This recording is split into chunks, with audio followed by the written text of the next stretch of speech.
శ్రీ పరమాత్మనే నమః.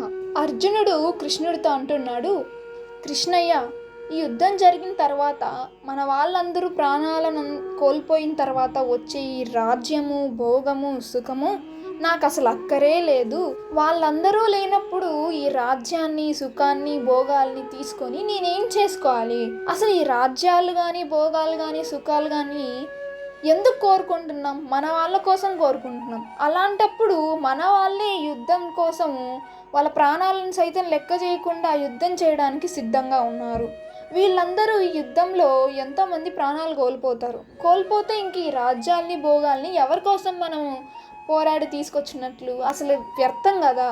అయినా మధుసూదన, నేను ముల్లోకంలో ఆధిపత్యం కోసమే ఎవరిని చంపబోను.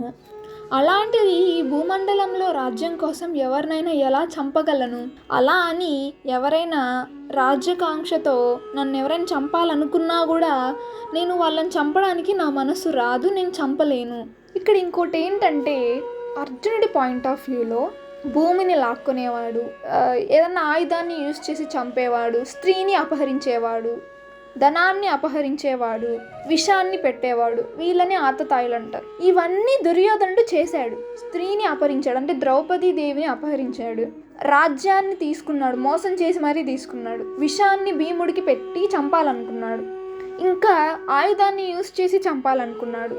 లాక్షగృహానికి నిప్పంటించి పాండవులందరినీ చంపాలని కూడా అనుకున్నాడు. ఇవన్నీ చేశాడు.